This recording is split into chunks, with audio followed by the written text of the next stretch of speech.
Thanks for coming, everybody. Hey, it's good to see you all. So this is building a strong game art portfolio. My name is Tyler Smith. I'm a senior environment artist at Probably Monsters. So we'll be going through this. Before I start, I want to take you a little bit through a little bit of my background here.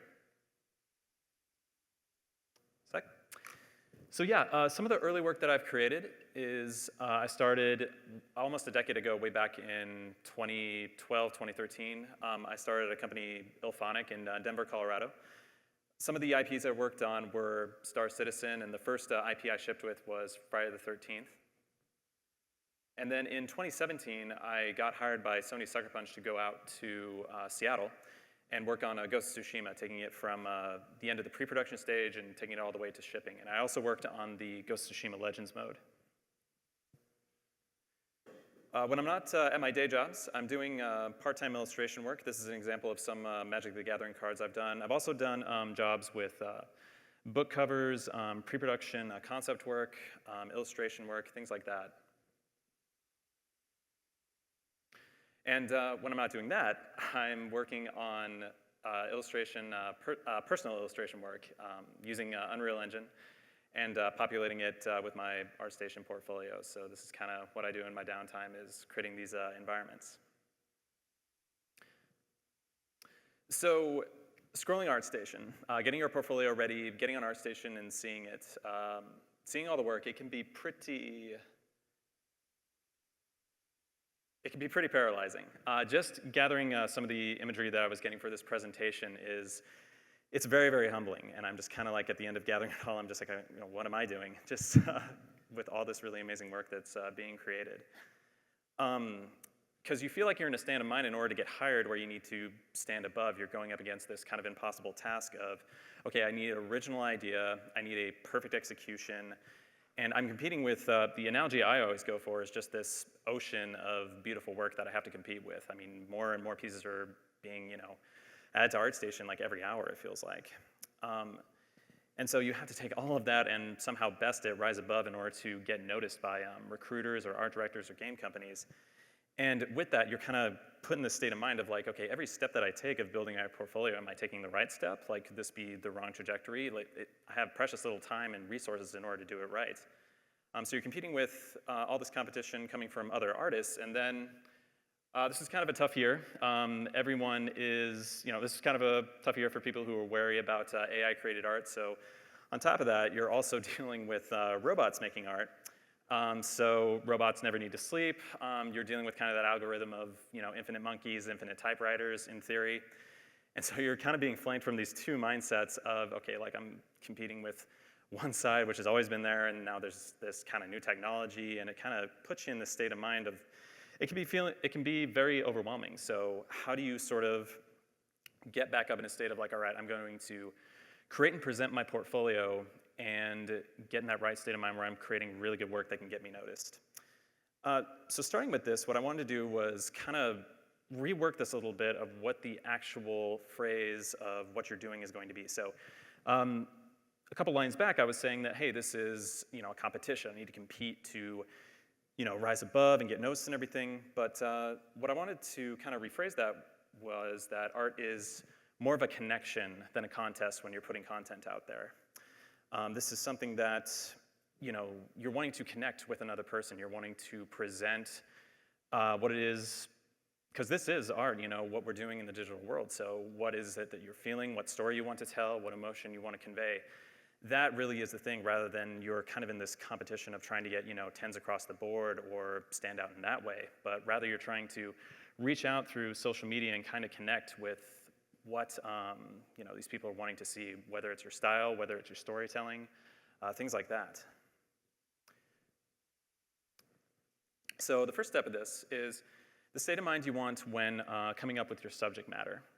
So with that, the passion or the subject matter that you want to work on, you want to make sure that you're kind of really brimming with excitement to work on that, because that is going to be your vehicle that's going to take you through the generating of this asset, and all the late nights, all the hard work, all the stumbling and learning from mistakes, things like that. And with that, you need to be totally honest with what it is that you love. And there's a see right here, sorry, just lost my place. And there can be different areas, so it can be a wide range of subjects, it can be one particular subject. As far as specialization of different categories, usually we're looking at one particular thing that you want to invest in. And also it's whether it's technical execution or generating the story or the style or the emotion that you want to get across. So if your passion really comes to the creation of something like modeling in hard surface or showcasing the elegance of material or texture work, if that's your passion and if you're honest with it, it's really going to come out with the portfolio piece that ends up on your portfolio.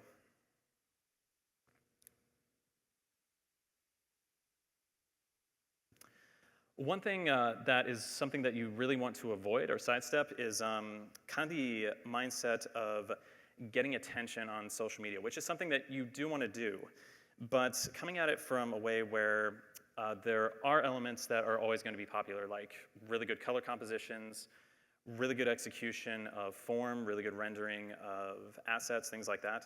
But thinking of that more as tools than ideas, saying that, hey, like a really good color composition or a really good rendering of a particular texture or material, that's more of the tool set that drives the vehicle of the story or emotion you're trying to convey rather than the end result. And those will always be there, but to think of them more as a tool set rather than an end result of what you want to present is definitely the way to go.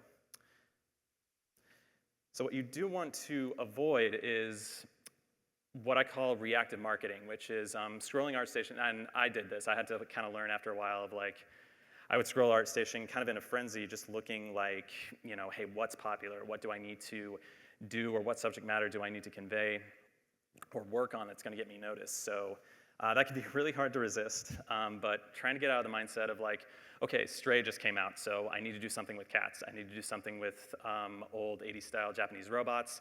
I need to do something with like lots of grimy air conditioners on top of, these sprawling like cities like you see in old Japanese animes, because, everybody loves that, so I should do that. The other one, of course, is just like, hey, I just have noticed this weird trend where apparently on ArtStation, lots of stylized bears eating ramen seems to be really popular, so I guess I need to like follow that. So it kind of leaves you in that mindset of chasing the coattails of what is popular, but that reactive marketing is going to leave you really exhausted, and it ultimately leaves very little result. So you want to get back in that marketing mindset of being an artist where, hey, you have something important to show yourself or something important to tell yourself. You want to convince that your idea or your emotion that you have, that's worth seeing, because it is. I mean, something that you're passionate about, it's always it's a very legitimate thing that is worth sharing. So rather than catering to what people have been liking and chasing after that, getting your sense of confidence with your individuality of what you think is cool, really trust in that. The second one is that with creating the work that you do, you are met up with limitations of time, limitations of energy, and this can be very disheartening sometimes, where it's just like, hey, I'm working my day job, I only have, like 4 hours at night to, work on the portfolio piece that I want to do. So taking this limitation and applying this as more of a tool set that can turn your brain into a sort of problem-solving machine, because you have a limited amount of resources, it has this really great sense of going back to the previous topic of like, okay, what is the cool idea or emotion you want to convey? You then know with your limited amount of resources, how can you distribute that so that you can produce the idea in the best possible way from a problem-solving perspective. What that means is that, okay, I can't make every single thing with total detail. Hypothetically, if it's like a large mountain range or a set of tundra with some mountains in the background, it's like, okay, I can't make every single species of moss, I can't make every single species of tree in the time span that I have, which is maybe like 2 weeks or 3 months when I want to have a portfolio piece done. So then it goes back to, okay, what do I have, what's the most important factor that I'm seeing or remembering from this scene that I observed in nature, or this idea I have in my head? So instead of 5 species of tree, there's really just 1 species of tree that I need to make. Or it's, what's the silhouette of the tree that is really important?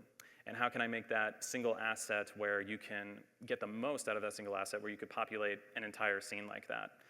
And you can take that also into the narrative of just like, okay, what am I trying to convey? Am I trying to convey with this scene something very spooky, something very balanced and nature-like, and do the assets, add to that feeling, or do they take away from that feeling? So that's another really great way to boil down and get where you have that very lean, sort of streamlined sense of the assets that you want to make. And the upside to that is that once you have those assets or those props are in your library forever. So if you want to just focus on the prop and asset creation, and then later on you want to play around with different elements like lighting, composition, post-process, everything is there. You just need to break it out and just set dress, and you can focus on other elements of the pipeline to make better portfolio pieces.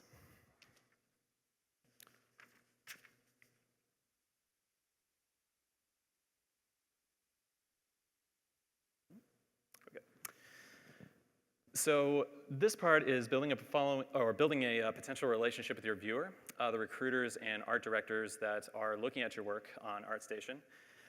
It's a bit of a cliche analogy now, but the swipe left or right does work pretty nicely with when they see the work, what you're going to get, the swipe left or the swipe right. So what you want to do is look out for what would be red flags with this, which is that it's the first thing that's going to kind of, make the people swipe left and go to another portfolio that they're seeing.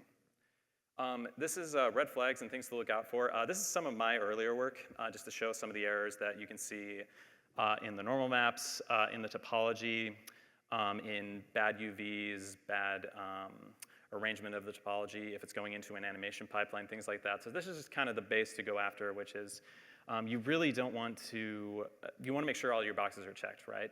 That there's no room for error or any kind of like wiggle room as far as, hey, like maybe this will be okay to kind of get away with. You do kind of have to have that baseline of, really good topology, really good texture maps, really good UVs. And once you go off of that foundation, you can go a little further in what are some good ways to show that you're a good asset to the team. And this is kind of where once you get over that first hurdle, this is a really great opportunity of, okay, you have your asset or environment work. Now how can you add all these cool factors or elements to it? So making the elements of like a trim texture sheet that I have, can it tile across different things? You can show GIF images of that. You can use vertex painting to be like, hey, you can take an asset that's right off the factory floor and then use the vertex painting in the material setup to be like, okay, we're gonna ding it up, we're gonna make it dirty, we're gonna cover it with mud or blood or soot, things like that. Showing a lot of the flexibility that you have with the material setup gets you pretty major brownie points, I think, with looking at game art pipelines. So really showcasing that, hey, here's the assets that I have, and instead of the one-to-one texture setup that is going into Substance Painter, instead try to be like, hey, I can work with these elements and change them on the fly in the engine with the material pipeline itself. That's always a really cool thing. The other thing is just showing your assets in different stages, dynamic stages, like if you set your assets on fire, major brownie points if you can fracture your assets and get them to be destructible, because almost every prop we want to be able to destroy them and blow them up in video games.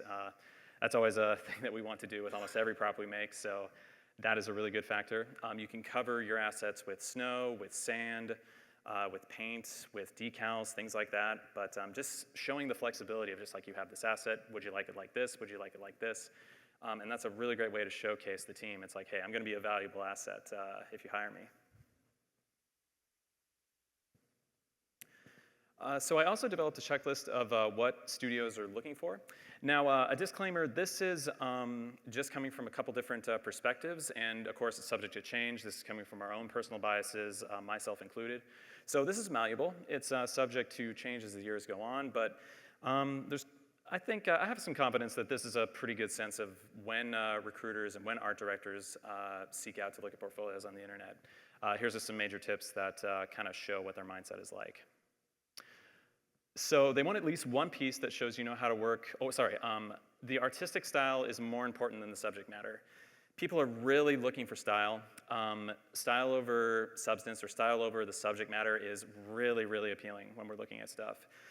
The best way to accomplish that is with every step that you take with creating your asset, make sure that you put your fingerprints all over it. And what I mean by that is, like laying down the brush strokes in ZBrush, if you take the texture into Photoshop or Substance Painter, Don't be afraid to really go through and just paint and hand paint. Don't just hit the button that just like, okay, I'm gonna scratch every side of this sci-fi helmet. Don't just hit the button that just puts the scratches all over it. Really go over the entire helmet and be like, okay, I got a little scratched here, I got a little scratched here. One analogy I really love to use with adding wear and tear, this is a bit of a sidestep, but one analogy I love to use with adding a bit of wear and tear to your texture work is think of a thing that you bought that you loved that was brand new, whether it was a pair of shoes or a car, and then you have every distinct memory of how it got scuffed or dinged up. And just keep that mindset and just be like, oh yeah, like I do remember when I had that great pair of shoes and I scuffed it because I a suitcase went over me in the airport or something like that. That's how you really get your mind linked to the great storytelling of different elements of your assets when you're going through the texturing process. They want at least one piece that shows you know how to work in a game art production pipeline. So this just means not really showing the smoke and mirrors. They want to know that you know how to lay out topology, that you know how to lay out a good UV set. This set right here, just a really good example of laying out some good stem and leaf UVs. They want to know that you know how to get it into engine. Almost always you want to have it in engine, lit by Unreal, just kind of panning around in the environment. Modeling packages you use don't matter really, so whether you're a Blender user, whether you're a Maya user, whether you're a 3ds Max user, or a Rhino user. As far as modeling, as long as it's an FBX or an OBJ that's coming out and going into the game production pipeline, it's really all good. However, the texture pipelines, so that does matter because it's going into the setup of how we populate and set up the texture and material pipelines for our worlds. And that right now is dominated by the Substance packages. So Substance Painter and Substance Designer. You do need to have that skill set set up where you know how to work with those nodes and you know how to change them on the fly, because if you have a really good Substance setup, it's like, hey, that's great. We're going to plug this into our game engine, and we're going from the desert side of the map to the snowy side of the map. So we need to change some nodes up there. So that is something that you need to research on. Everything in your portfolio needs to be finished. Now, you can have sketches and you can have studies. You just need to put a very clear label in your portfolio that it's sketches and studies. And so that is totally fine. You can have that on there where it's kind of the equivalent of your sketchbook. I'm just like, hey, this is where I kind of put my unfinished ideas. This is where I put my ideas that I thought were cool. But again, just put a very clear label of sketches or studies. But you do need portfolio pieces where it's like it is good to go into the engine. It's completely finished. The textures are there. The topology is there. Everything is good to go. The same kind of goes for school assignments, and practices and studies don't count 99% of the time. I should clarify, this means mainly assignments that are assigned by the school or the workshop. So if you have something like a senior project or something like that, I don't think that really applies to this category. But things like studying from curriculums, things like that, that probably won't count for a portfolio piece when they're looking over it. There's no point against you at all for following a piece of concept art to make the 3D asset. Of course, just credit the artist, and this might actually work in your favor, where it showcases that you really know how to take a concept and you know how to really transfer that into a really good 3D asset. It's a really great study of just like, hey, you understand how this works in a 2D sense, and you know how to transfer all that form and the contours of the concept piece and make it 3D.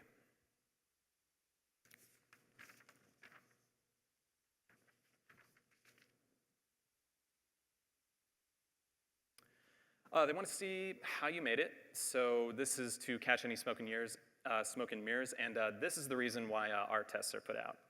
Because they can look at your portfolio, and this is kind of, art tests, it varies from company to company, but it's just to make sure that when you show the final image, they can be like, okay, like you can take that and you can apply it to, a optimized game art pipeline, and there's no smoke and mirrors of like, hey, this is actually, this sculpture is actually like a lot more polys than, what you would think when you see it in the render, just things like that as far as catching, to make sure it's good for the portfolio the game art production pipeline.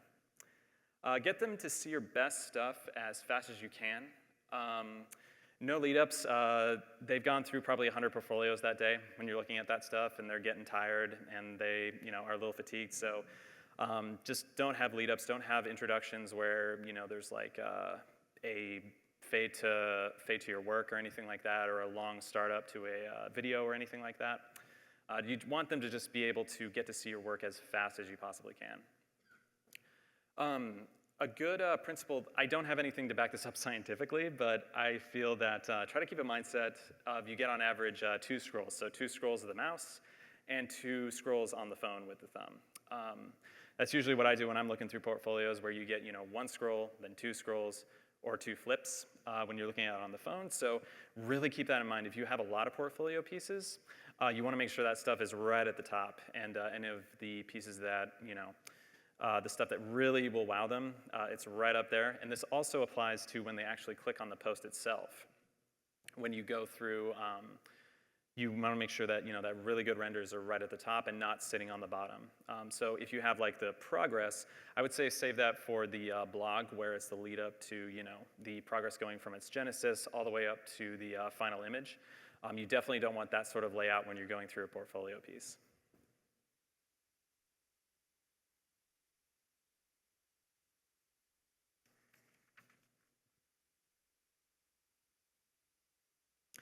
So this is a checklist of what to keep in mind for a good portfolio post. So when you're ready to present your piece, the environment piece or the asset or the character that you've been working on, this is a collection of things that I've noticed when I've looked at really good portfolio pieces on ArtStation and being like, okay, this is really good. It's this great composition of showing off the work that you can do. And that is one great illustration, render, usually the thumbnail too. This is a really great one by, I apologize, I can try to pronounce, with the artist I'm crediting here, I'll try to pronounce as best as I can, but my pronunciation might be a little bit off, so Isa. This piece she did on, which was a fan piece on Road to El Dorado, really amazing, I absolutely love this piece. The second thing that you can have is a video file of a camera flying through the scene. This is really wonderful because it showcases how powerful our medium is, which is like, hey, this isn't just a 2D image. I can take a camera and like go through this environment. It's really, really cool. It shows a different element of perspective. It can show different changes to the mood based on the camera's position in the world. And of course, it also shows if you've done any moving elements to your scene, it'll definitely showcase it there. A series of GIF images, excuse me, capturing movement of your environment. This is a still image. This is a really beautiful cottage piece by Melissa Pearl. But just showcasing here, like you can see the wisps of the wind, you can see the falling leaves, you can see the bubbling water with the turning wheel by the cottage there. This is really great stuff. GIF images, videos too. Video MP4s and GIF images as well. But what this is really about is just showcasing the power of the medium and getting it to move, because that's really the really great trick we have up our sleeves compared to other sort of art forms. A breakdown of different layers of the rendering of your scene. So this would be lighting, local color, wireframe. So showcasing those different rendering stages of the UE of the Unreal Engine scene. So this is just a blank albedo of the Spider-Man apartment in the Spider-Man game by Roy Bennett. Just showing off the local color without any lighting or anything like that. So a good way to do that too is just do that nice sort of slice down of just like, normal map, just lighting only, albedo color, things like that. These are really, really fun too. A shot of all the assets and props laid out in a blank scene, lined up assembly-like. This is really appealing because it already takes that environment and be like, oh, we can do like a ton of different versions of this environment. So it's like, how do you want to arrange this apartment? We can do it in so many different ways. We can make it very neat. We can make it like it's been trashed after a party. We can, play around with different elements of lighting to make different pieces. But the assembly line scene is a really, really appealing shot in the portfolio piece. And this is another one by Roy Bennett. This one right here, one of my favorite artists, Yannick, he's amazing. I absolutely love his work. A shot of the different materials used in your scene. Spheres or cylinders usually work best. Usually keep these pretty simple. Let the materials kind of speak for themselves with this. But this is a really great garbage material that Yannick made that I absolutely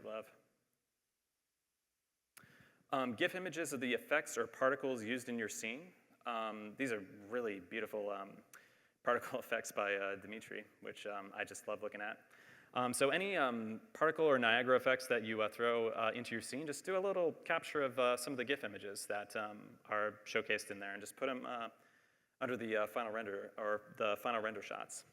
A breakdown of the different textures that make up the material, that's a really great one too. So you know, you have your nice albedo, you have the normal, you have the height or roughness. That's a really great way to go about it. Again, these are really, really fun to look at. It's really cool how like material work is becoming an art form in its own, where like I would totally go to a gallery and just look at material spheres all day. It's a really cool new medium that I love seeing crop up on ArtStation. A wireframe render of your asset showing the topology. Pretty straightforward, just showcasing it's like, hey, I kind of know my poly count, I know my topology, I know how to keep it all quads, I know how to you know, keep it pretty game environment friendly. This will probably be changing in the next couple of years thanks to Nanite, but for now, I would say that this is definitely a good element to have in your portfolio. And when it comes to bonus content or additional pieces that you can add, everyone loves a good ZBrush render, so those are really great. Just adding your ZBrush sculpts just with that nice gray material there, that's always really great to see. And then the last one, I absolutely love these. A GIF image showcasing taking your scene all the way from its beginning when it's in gray box mode, when you're blocking it out, and taking it all the way through those shots to the final rendered scene. That is a really, really cool thing I love seeing. A lot of the Naughty Dog artists do this whenever they post their environments, and they're really, really fun to look at.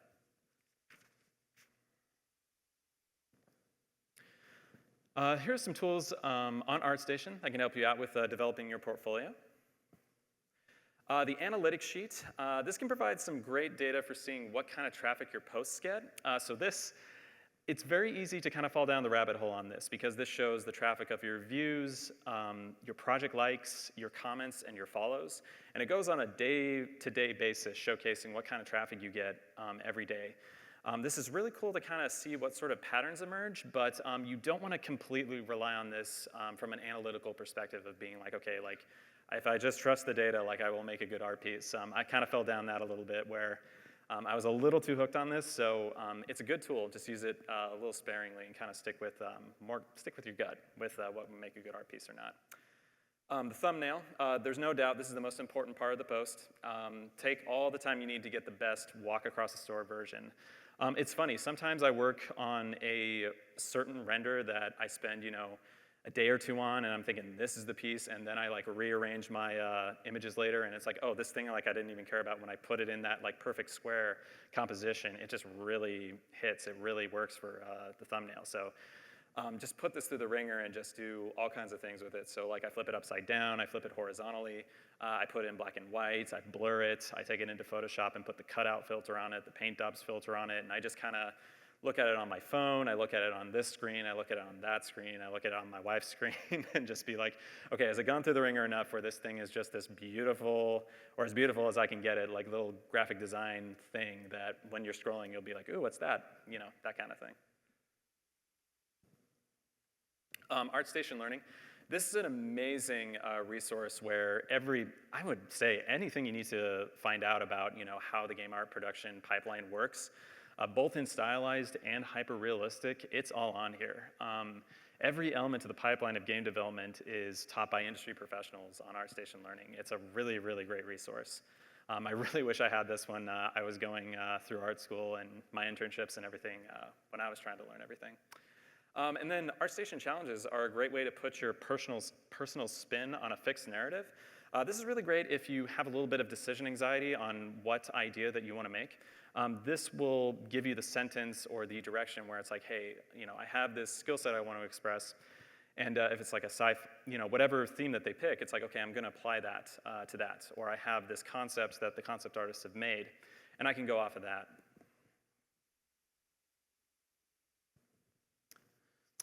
So this is be a person and not just a username linked to your art online. What this is staying in people's minds as a person that can interact, express, and communicate. Kind of going into this brave new world, it used to be just you could rest assured that there was a person behind the piece of art that you liked on social media when you were scrolling. That's getting detached a little bit.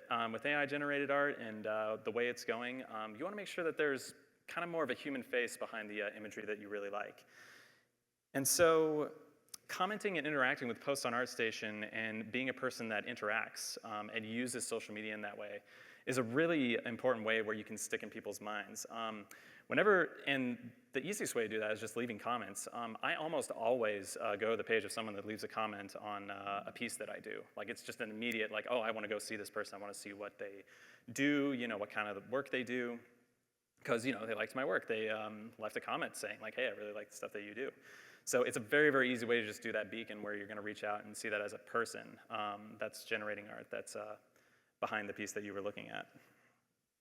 Making a description of your piece more personal is another really great way to do it as well.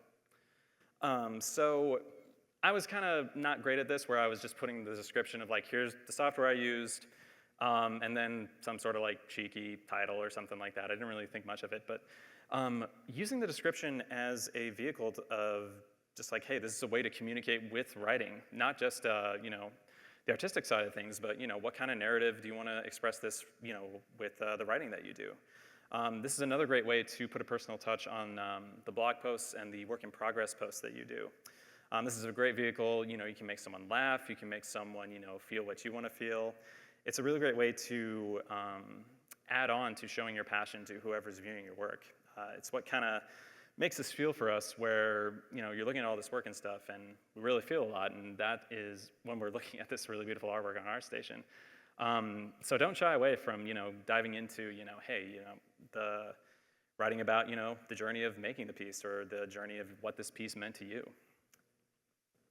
We can't ignore that the industry, livelihood, getting a job, keeping a job, and supporting yourself, supporting the people in your life and everything. Obviously, that is something that you cannot ignore, and that requires, you know, the technical skill set of just, you know, the execution, everything like that. But it's easy to kind of lose sight of that and remember that, you know, we're making art. We're wanting to communicate the emotions that we feel. That's why we wanted to sign up for this in the first place. What I have noticed is that, you know, right now it's a kind of lonely, scary world, and people want to get that sincerity. People want to get that connection, and I think they're really looking to us, you know, with the work that we do, making people, you know, feel not so lonely and not so scared with the art that we create. It's a really great thing to share, I really think. Conveying that, learning a bit of the social media world a bit, so knowing that, like, hey, learning a little bit about social media marketing definitely doesn't hurt. Knowing how to interact, seeing the patterns of interaction with people that comment on your work, knowing how to communicate with people when you're going through, you know, work in progress work, things like that.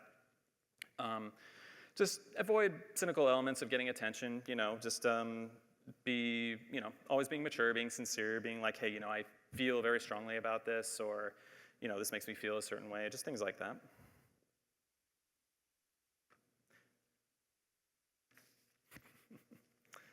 Yeah, and this right here, I really love this one by Roberta, and another just gorgeous piece by Yannick. I absolutely love his work.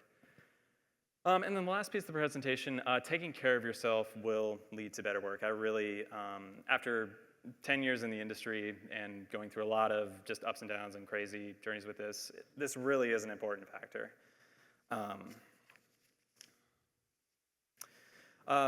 You're probably going to be working in this field for a huge part of your life. That's the big thing to keep in mind with this, is that, you know, hey, getting the job, that is the really important thing, but also it's keeping the job and making sure that job is the thing that you dreamed it would be. You know, you're going to be working, like, in theory, hopefully, like 8 hours a day, 5 days a week, you know, for years and years and years is like a full-time job. So one thing to keep in mind too is going back to, you know, picking the thing that you're passionate about and really want to do. I mean, that's really important. You don't want to cast a really wide net of being like, hey, I'll just, you know, I'll cover every subject matter. I just kind of want to get hired. But then, you know, it's just going to happen where you're going to get hired doing the thing. It's like, oh, yeah, I kind of wish they'd picked that other thing I was, like, really passionate about, but now I'm kind of pigeonholed into this role for, you know, who knows how many years. So that's the thing you definitely want to avoid. So, because that's the other factor too, is just like quality of time, you know, with what you're working with at your full-time job or your job in the gaming industry, and also what the quality of time is when you get out of that job. That's the other factor too, because, you know, the work is going to kind of bleed a little bit into when you get outside of work.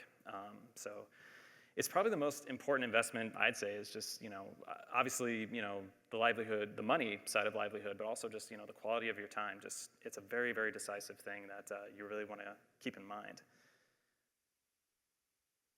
And I would say too, just having a really good, satisfactory, or how would I put this? Having a full life with good passions and connections with others. I know that sounds pretty cliche, but it really does show in the work. If you are just kind of encased in just like work, just like, building and going and going and grinding, there's no way that you can really tap into those elements of what makes, something that really is appealing and really people, can really connect with. And it's tough because, I remember when I was in, it's just like, I just want to break into this industry as fast as I can. Like, I just want to get there as fast as I possibly can. And just seeing that, you got a lot of decades ahead of you. And it's like, hey, what quality of life do you want? You want to take it slow. You want to do that kind of slow boil where you don't want, where you just like, you get it as young as you can, and then you kind of have that sort of like ennui of just, like, okay, what do I do now? So that's a really important thing, is just keeping like, it will come. Just, don't ignore the other elements of your life that you have of like really good relationships, really good experiences. The work will be there. It's not going anywhere. So just make sure that you don't neglect, stopping and taking up other things that are really fun in life. One other thing that I would say is kind of that drive to be really great or be the very best. I think that is a mindset that's kind of going away a little bit. I think we're kind of moving out of this culture shift where back in the day it was, your Frazettas, your Rockwells, your, the celebrity artists. And now, like, we just get so many great artists just constantly, posting really amazing work that it's kind of leveling this playing field in a way where, everybody has the room to be great. And so with that, it kind of takes away this drive of just, it's like, hey, there's room enough for everybody. And so it kind of can unhook you a little bit from that very, very competitive state, which can leave you feeling very exhausted at the end of the day. This will also leave you a lot more flexible to changes that come with technology. The technology is going to always kind of be changing and working in different ways, and you don't want to wrap yourself up completely in your skill set. I think going back to, like AI-generated art, and if you completely hang your self-esteem and your self-worth on that skill set, it can be terrifying. If it's like, oh, like that's going to be made obsolete, so therefore I'm going to be made obsolete. And that was a feeling that is, a really, really bad feeling. So understanding that, hey, you want to implement, you are more than just your skill set, which is hard, when you're trying to build it up and get into the industry. But it's a very, very important mindset to keep that will keep you flexible as, these technologies keep changing and growing. It'll help you avoid the future shock, and it'll make you a lot more, regardless of what tools are rolling out in the next, 5 or 10 or 20 years. You still know that, hey, you're a person making a connection with another sentient being on the other end of that thing, and you have something really important to say. And thank you for your time. That is my piece.